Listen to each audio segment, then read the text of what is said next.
Okay, cool. Full disclosure before we even get into the meat and potatoes of this video. About halfway through, I had to take a break because my kids were here, obviously. I was trying to wait for a time when they were either asleep or not present.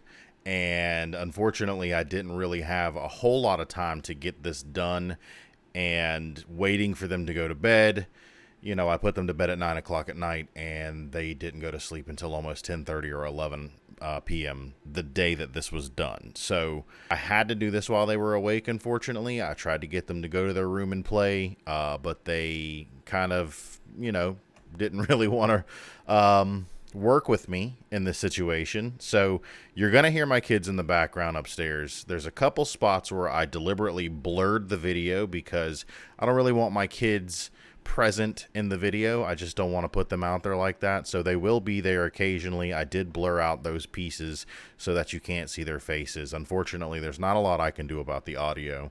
And that is the next point that I want to get to before we get into this. About midway into this interview with Joshua Cooke, there were apparently some issues with my mic clipping. And so there's going to be a couple points in time where you hear some really wonky audio for the second half. It's only over my voice. It's not over Josh at all. It's just specifically over my voice. So I do apologize for that. It's a new mic. I'm adjusting to it. I'm still not quite sure how to get the levels right. So just bear with me, guys, as I work through this. Shout out to Chris Anonymous for putting me in contact with Josh Cooke. Shout out to Josh Cooke. Major shout out to Josh Cooke for participating in this interview and trying to give full disclosure and some insight into things that went on in the home during the time that Josh was involved with James Saroka.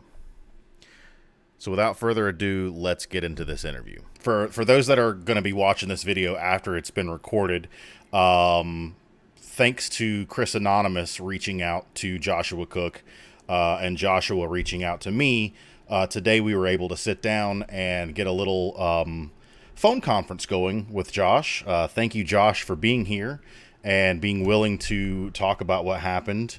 You and your I guess you could call it a friendship that you had at some point in time with James Saroka and the time that you had spent with him and Caitlin, and giving us some insight into the things that you experienced and the type of person that James is. So what do you think is important for you to talk about in this situation? I pretty much now I was going all the time and everything was fine until he made that comment the other day about um the rape comment, and that's when everything just clicked and I said, "Nope, that's it. If you're gonna say that, then that it's over."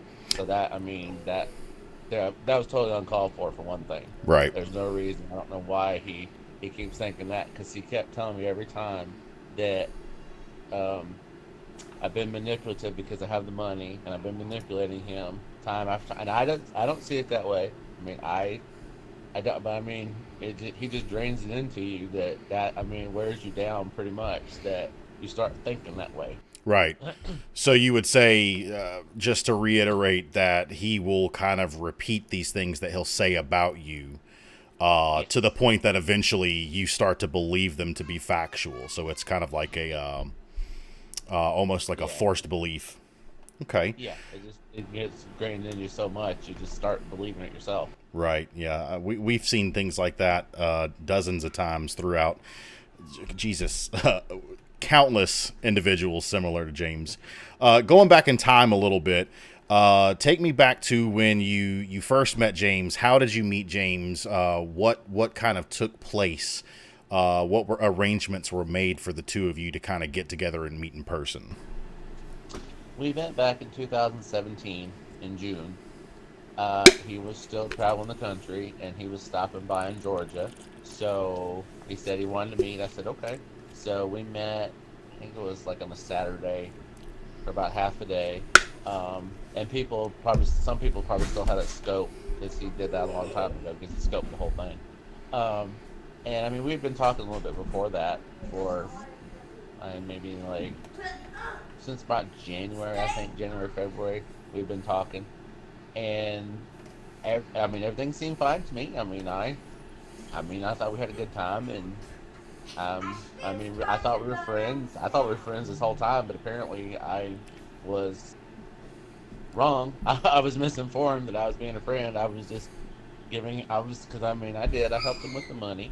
And I guess I was informed I was not a friend. I was just a manipulator and just doing all that. And I ruined his life. And I don't know. Gotcha. Okay. So it seems like he kind of does that tactic quite a bit where he does a lot of this projection where suddenly when he's not getting what he wants from certain people, they're manipulative, they're kind of an undesirable individual, or there's something wrong with them. We see him saying things like that about the people that have been kind of tracking him for quite some time.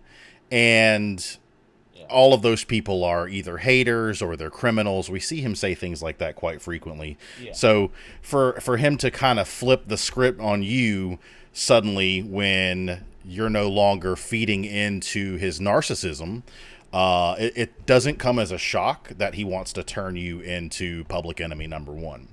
When was it that? Not now. Yeah. Right. I mean, we were fine. It was last Monday, and we talked before he went on Periscope, and everything was fine. And then I was going in and out, and then we had a chat after it was over, and we talked a little bit, and then he got mad at me, and that was it. Gotcha. And I mean, so So after you and James and Caitlin went separate ways and you moved back home, did you guys maintain some kind of like a friendship? Is that safe to say, or did you guys stay in contact? at first we did. At first we just quit talking, and quit talking for um, about a month, I think. Okay, We just been having I've been having contact, nothing, and then finally reached out to me and said he wanted to talk, and I said okay, and then we chatted a few times because we were trying to tie up some loose ends on everything, and everything was going good, or I thought it was, gotcha, and like I said, I don't know what, just all of a sudden it just when we had that blow up, that was it. gotcha. When was it that When did you move in with James and Caitlin? When did that happen? It was September 16th of 2019. Okay, so this was not that long ago. Then we're talking like No, within. I was only there about 6 months. Gotcha. About 5.5 Okay. months. And how did these living arrangements come about? We we talked a while, a few times about maybe moving in together sometime, then moving down here or finding some place somewhere. Right. And then I was just I was ready for a change, and so I said, "Why not?" I mean, because he kept talking to me, and I was like, I didn't want, but he's very persuasive, and I finally just said okay, and I mean, I went up there, and I mean, I left everything. I left everybody at home. Well, I transferred my job, but I left my job. I left all my friends, everything, and went up there, and everything was good for a while, and then about maybe 2 weeks into it, then everything started changing, and I don't know. I mean, I would go to work, and then come home from work, and I mean, then everything would start. We'd have all these different kinds of discussions, and um, everything, just about every different thing. I mean, it was good for a while, and Gotcha. then all of a sudden, I don't know what happened. It was just like things changed. It was like a flip of a switch, sort of. When you say that things started changing, can you give me any specifics on that? Like, was there a change in his demeanor or his temperament, his behavior? Like, It was sort of like temper, because it would be like hot and cold, sort of like flip of a switch. One minute would be fine, the next minute would be something different. It was just, I mean, it was kind of just I had to watch what kind of those you had to watch what you had to say, kind of thing. gotcha. I'm kind of I familiar mean, with. not that it would get a temper, but it would just be like he kept instilling like you need to watch what you say because the words that you say you need because everybody listens to your words more than your actions. So whatever you say, you need to pay attention to everything that Got, comes out of your mouth. so it's kind of like walking on eggshells in a way. Like you really weren't sure what you could or could not say without having to worry about what I mean, kind of I implications would would come. say it. I would say it, and then we get then you say no, that's not it, or that's not right, or just different things like that. I mean, it wasn't anything. No, it was. I mean, it wasn't. I'm not gonna say it wasn't major, but I mean, it was just like you'd say something, and then you'd either be right or you'd be wrong. Most time you'd be wrong. So Were you ever kind of like concerned during that period of time where his temperament would kind of shift, that it may not be safe to be around him? no, No. I never felt that. No, I never felt that at all. Okay. While you were guys were living together, were there any kind of specific arrangements while you were living there? Like, did you guys have like delegated chores? Was it like a shared arrangement where everybody kind of had to pitch in around the house as far as like, cleaning, keeping the house up, paying rent, things like Yeah, that? we pretty much all did that. We all chipped in and did stuff. Gotcha. We always kept the house clean and everything. Yeah, Gotcha. it wasn't the one person thing. It was everybody chipped in and did everything. Gotcha. Okay. How did you guys go about paying the rent? Was that also a shared effort, or was that something that you were primarily responsible for? Was it a shared, everybody pitched in kind of thing? No, it was mine. It was me. So it's your I, your sole responsibility. it was me. Yeah. And just for following up with what we said earlier, I think you already clarified a time frame for us. But I have it written down here in the questions. About how long was it that you lived with James and Kate? I think you said it was what, roughly 6 months? About 5.5, 6 months. Yeah. Okay. It was almost 6 months. Almost.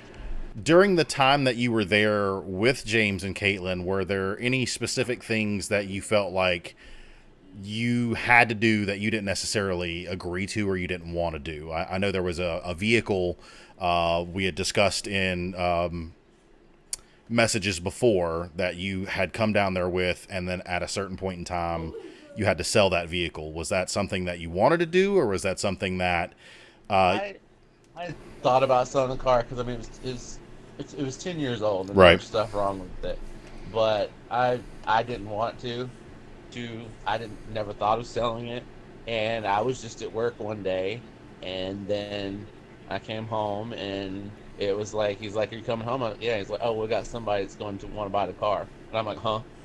And he's like, "Yeah, we're selling the car." I mean, we had to talk about it for a while, right, and then it's like another one of those persuasive things. I mean, I could have stood my ground, but it was one of those just bombardment things, and I'm just like, it's not worth it. right.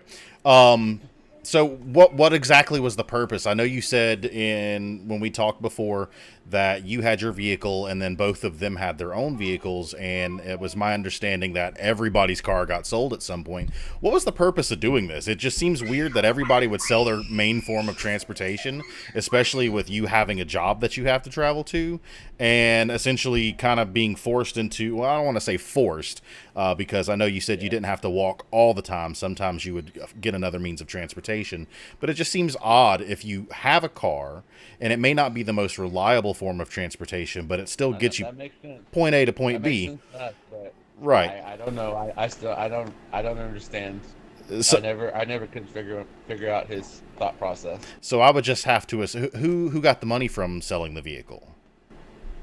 What? We used it to pay the rent and then pay some of the other bills. Okay, so let me ask you this then, and hopefully I don't. Hopefully this doesn't come off as like feeling aggressive or anything like that. But if you had a job and you were already paying for the rent and bills and things like that, was that a situation where money was just too tight and you guys weren't able to do it on just your paycheck, so you had to sell all of the vehicles? Like, I mean, I understand in situations you got to do what you got to do. I've had things Yeah. around the home before where, like I had a game console and I make fairly decent money in my real life job, but sometimes times are tough, especially when it's a single income providing for an entire family.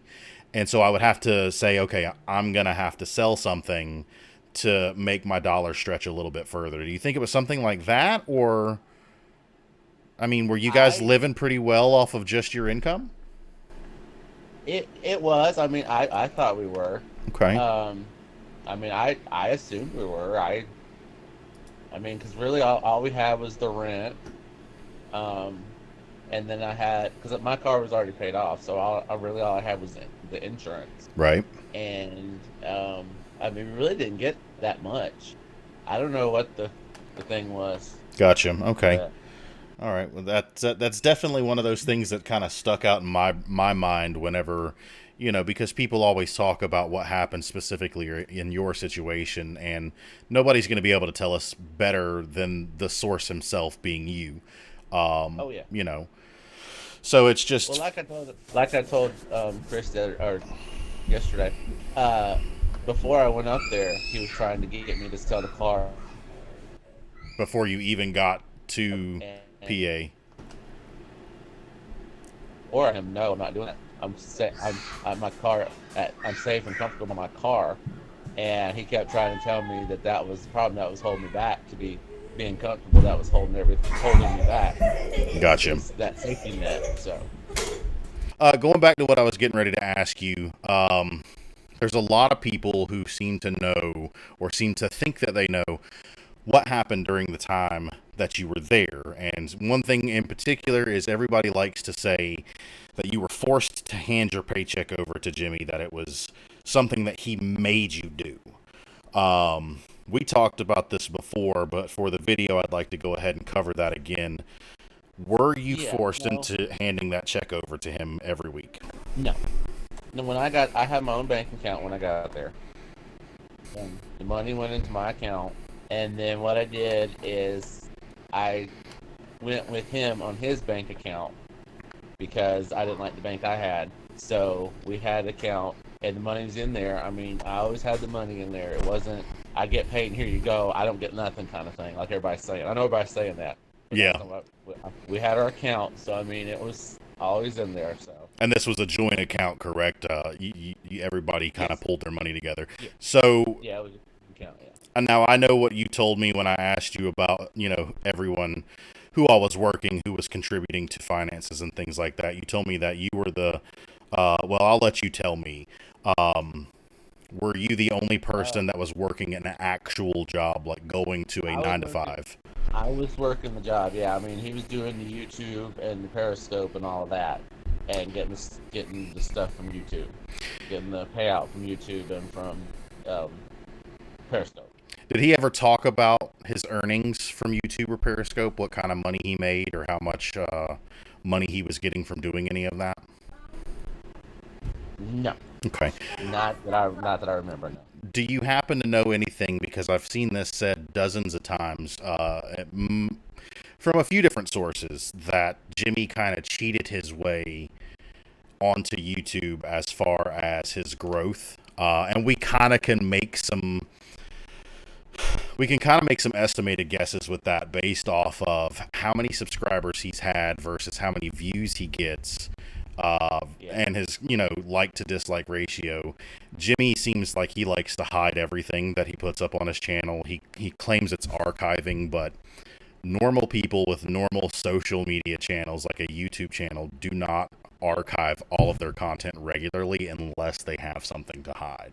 Do you know anything about him buying subscriber bots or like bots or things like that No, to kind I of? know everybody said that. I don't know anything about it. I know people said that. I mean, I could see something was going on because I like everybody else. I could see the numbers going up like that, but I don't know anything that happened with that. Gotcha. I So don't know if he had anybody doing that or Gotcha. So we kind of already covered the next question, which was, did anyone else in the house work while you were living there? You said you were the only one that worked a 9 to 5. Jimmy had the social media stuff. Was Caitlin just a part of Jimmy's social media? Did she have her own income of any sort, or was it yeah, just yeah. okay? She was Gotcha. just part. She was just there and then took care of the house. Gotcha. Um, According to a lot of people who have obviously watched the videos, and you've seen my video, and there's a lot of other people who have covered the same subject. In my video, I showed the footage of James's verbal assault and verbal or mental manipulation, as I like to call it, against Caitlin. When did that take place? There seems to be some confusion around that timeline. Some people seem to know without a shadow of a doubt, but I can't find timestamps. Were you present during any of that that was in my most recent video? No. No. Not in that recent one. No. Okay. I So, mean, when I was there, it would. I know it happened after I left. and I mean, when I was there, it happened a little bit when I was there. I mean, there was a few times that it would be like um, the verbal abuse, um, and then there was one time um, where they did put their hands on each other, but I mean, it wasn't a knockdown, drag out fight. It was one. It was. I mean, it wasn't punching and hitting and all that. It was just sort of like trying to calm somebody down, like gotcha. before they try and do something, kind of thing. Right. But no, most of that happened after I left. Okay. I saw it like everybody else did, but I mean, they did have the verbal abuse Okay. for a while. Was it ever instigated by Caitlin, or was it just something that Jimmy kind of did because I Yeah, it was something because I mean, it would just she would say something or do something or not do something, and then he would start doing that, so would and every, go ahead. I'm sorry. yeah, yeah. Then I mean, just like you see on the screen, where if she said something, then or you can leave. Gotcha. So it was a lot of holding the home over her head. Right. Yeah, same if you don't. There's a door. You don't have to stay. You can leave. All that. I mean, that was the constant thing. Whenever something happened, or Right. he thought something was going to happen, then it would be just like, well, there's a door. You can leave. Gotcha. Yeah, I've seen a couple of different videos throughout, the time that I've spent looking into him, and specifically there was like I think it was a Periscope that he had done where he was talking to, his viewers about it was either human growth hormone or hormones or donating eggs or something like that, and he outright calls Caitlyn a liar because of what she said, and then he proceeds to leave the room to Yeah. essentially say the same exact thing that she does, but he continues to call her a liar, which it was sitting there watching it, you're sitting there going like, what is going on here? He's not saying anything any different, and nothing was wrong with what she said. I know. I agree with that. I mean, I don't know. I mean, it was your opinion, but I'm like, I don't know.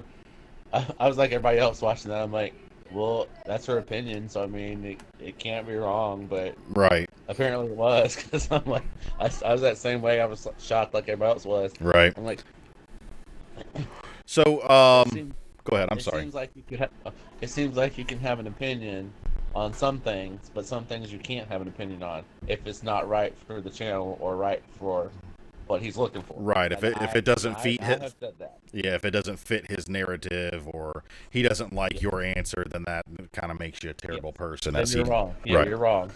You're wrong. You're a hater. You're wrong. You're gonna lose it all. And So during the time that you were present, I know we talked about how you had seen some of the verbal and psychological stuff. Did he ever direct anything like that towards you? And if you don't want to talk about any of that, that's perfectly fine. It's absolutely fine. I understand. However, it is, to me, in my opinion, it is kind of critical for people to understand that if he's doing this to more than just Caitlyn, or has done things like this to more than just Caitlyn, then he's yeah, probably going to do this to anybody. I had there was a little bit of verbal. I mean, not very much, but I mean, you could tell. I could tell what it was. Okay. And there was only one altercation we had that was sort of towards the end, where that one YouTube video he made about where he was out taking a walk and he was talking about the water. Because I like I told Chris, I said he said something that got me mad, and then I threw my water at him because I had my cup of water, and I threw it at him, and because I got mad at whatever he said, I don't remember. And then he got up, and we started to.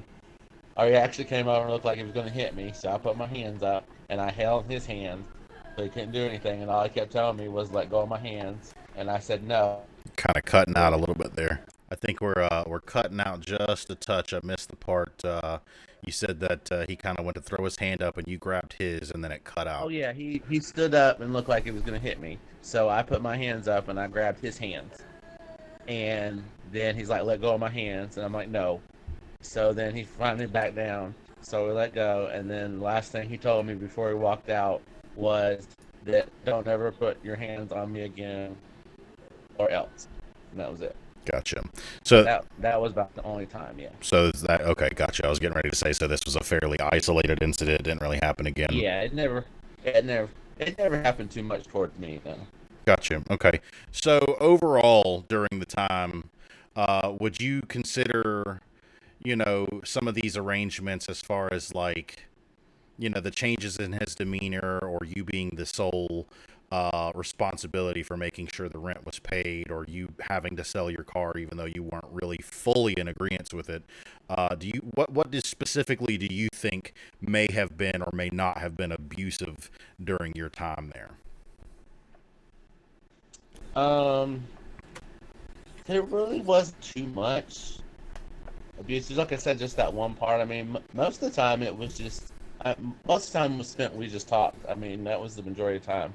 We would just talk about different things and I mean, just random stuff. I mean, we would talk. I mean, every once in a while it would be he would get mad, but it would just be because your opinion. Because I mean, you have your opinion, and it would be like what he would want your opinion to be like. Right. So it wasn't thinking like he was thinking. But no, the majority of the time there was not. It was just towards the end that one part I told you. But most of the time, everything was good. Gotcha. Okay.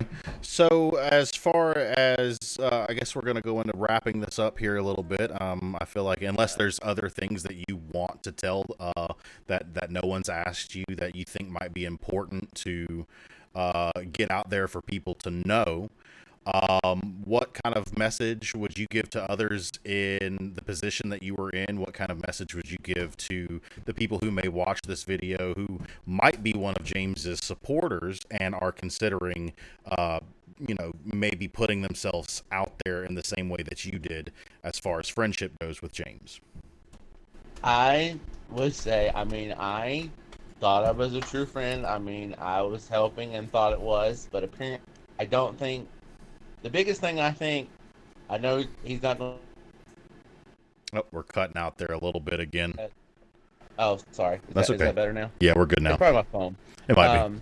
I think his biggest thing is he's jealous because he's jealous of anybody that has like a stable family life or stuff like that, or is like safe and secure because he never had that. I mean, I'm just guessing, but this is what I see.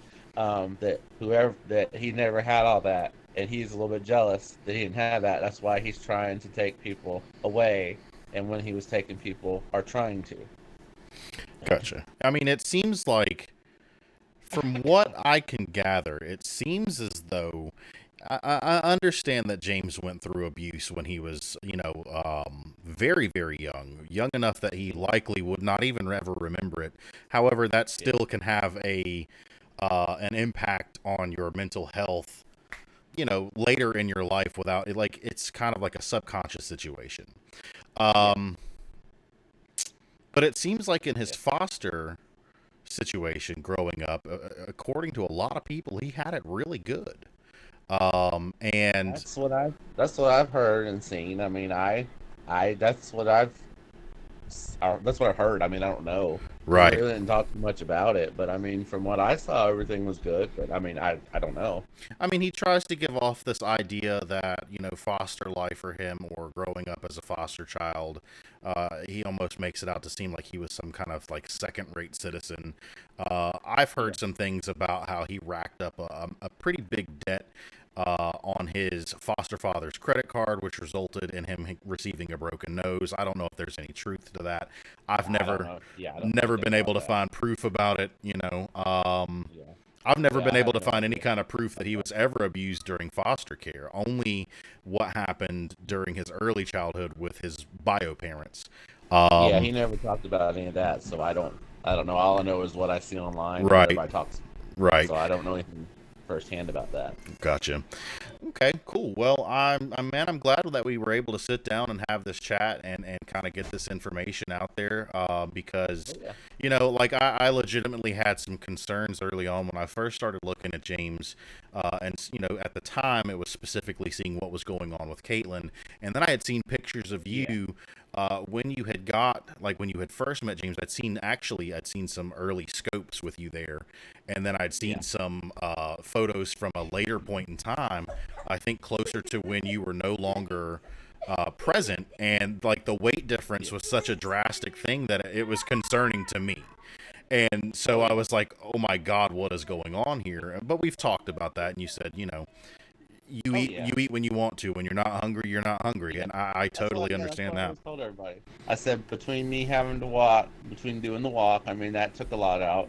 And then if I didn't eat, I said that was the other thing. Right. I mean, because you was seeing on some of those scopes that he had where he was trying to make me eat. I think they should have like one or two of them out there where he was trying, and I was like, I'm not hungry. I'm like, I mean, I know everybody was in there when they were saying that, but I'm like, if I'm not hungry, I'm not gonna eat, kind of thing. But Gotcha. yeah, I don't remember when that was. There should be somebody probably has those scopes or something where he scoped a few times. Yeah, And there's a lot of stuff out there. It's we kind of talked about this before when everybody, like a lot of us, were starting to look into James right around the time that okay, this tweet had come out, and so there was a lot of us YouTubers, both small creators and large creators, that were like, "What is going on here?" And so once we all yeah, start looking into it, it was like, "Wow, this rabbit hole runs really deep," because yeah, James is oh yeah, on every platform. He's on Periscope, he's on Twitter, he's on Instagram, he's on Snapchat, he's on YouTube, he's everywhere. Then he yeah, deletes and repeats, like he'll remove a bunch of stuff so that people can't talk about him, and then he'll crop up somewhere else and start making new things. yeah, And oh yeah, most recently, I've sat and watched him talk about how the past is in the past and we're not going to talk about it anymore. But then every mm-hmm. scope, every IG live, every YouTube live Yeah, is him just brings it up. talking about those things. And it's like, Yeah, you're not truly letting the past go if you're yeah, continuously the one bringing it up. definitely. Yeah, To me, there's a thing like, I don't, you probably see this too, where people talk about James has this word salad, and there's actually a term for it called schizophasia, where he kind of talks himself in circles. He does like this, I don't want to call it double speak because I don't think that's the right thing, but he'll talk in a way where he doesn't really ever say anything. He just yeah, throws a bunch of I words agree. together to make himself self Yeah, sound smart, and that's not even trying to yeah, insult him. That's an actual thing he is doing, whether he realizes it or not. And it yeah. is kind of So manipulative. But I certainly thank you for your time doing this and taking the time out of your oh, you're day to get welcome. this conversation. Okay. Like I said, my main focus is to get to the truth of what was going on. I don't like to throw all these speculations out there, and I certainly don't want to be that guy that's got to come back later on and say, "Oh yeah, remember all those things I said about this particular person? Well, turns out I was wrong." I'm interested in Hmm. knowing the truth, knowing what happened, Yeah, and giving that definitely, information to people so that we can put an end to like false speculation and false yeah, narratives. definitely. So, Josh, I definitely appreciate it, man, and I'm sure we will probably talk again in the future. I'm still going to be keeping an eye on James and what he's doing. Okay. Yeah. As far, I mean, I'm sure you've seen his most recent picture with Oh yeah. the new You won't miss him. haircut, where he looks You won't like, miss him. Yes. nope, nope. So, I mean, I don't think he's going anywhere anytime soon. So, No, uh, I we'll don't think so. we'll definitely be keeping an eye, and I'm sure I'll communicate with you when I see things, or if he says something specifically about you and you haven't seen it, I'll try to shuffle that information your way. So, Sounds good. all right, well, you have a great night, man, and I'll talk to you soon. All right. Thank you. No problem.